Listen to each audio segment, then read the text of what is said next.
I just put too much emotional attachment to other stuff fulfilling me.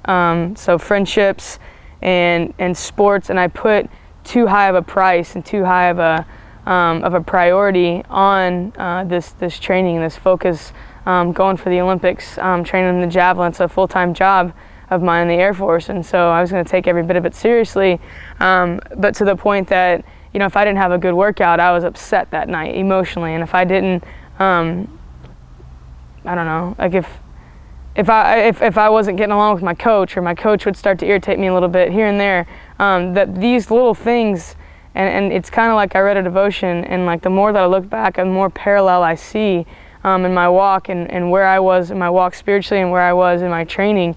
But I actually remember a devotion that I read back in the fall last year, and it was talking about Peter walking on the water, and he had to take the faith to step out of the boat, right? But he had to keep his eyes fixed on Christ.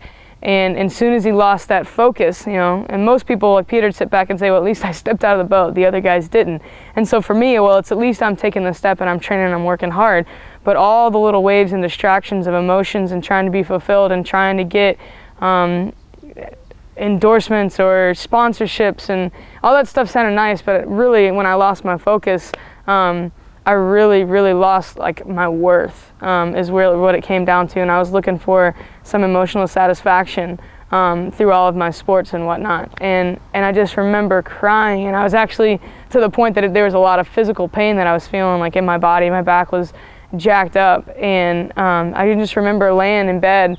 And I was actually at a friend's house because I was so lonely. I was like, I just want to be at somebody's house. Like, I can't live by myself. And so I was at a friend's house, and I was sleeping, and you know, they were in the other room, and their baby was in, you know, so there was 4 people in the house, and God is just saying, if you can't be completely whole and satisfied in me, then there's no throw, there's no distance, there's no friend, there's no anything that this world can offer. I think C.S. Lewis said it best. He said, the only thing that can satisfy the desire that's within you is the one that put that desire in you. And that's paraphrased for one of the books that he wrote. But that's just so true, that God was just saying, I've put this thirst and this desire, this love that you're longing for, this feeling, this worth, this value.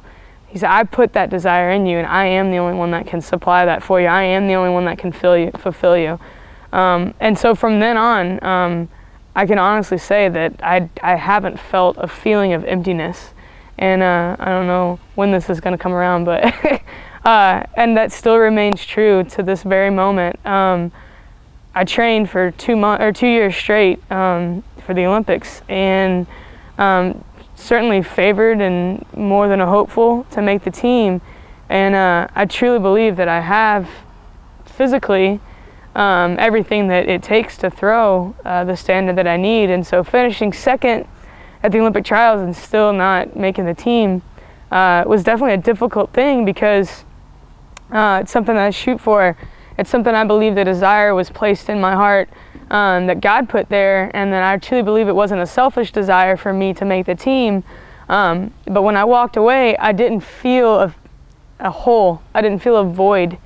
And I think that's just what just amazes me about God's love, is that He fills that void. He has filled me, and the overflow and the outpouring of His love comes after that. And so, as far as I'm concerned, I'm loved and I'm full, and I haven't lost any value, and God is still sovereign. He still sits on His throne, and I'm not going to give up. I still believe that He put this desire in me, and I think I've got another 4-year greenhouse to learn and train and love and be loved, and just grow in my faith.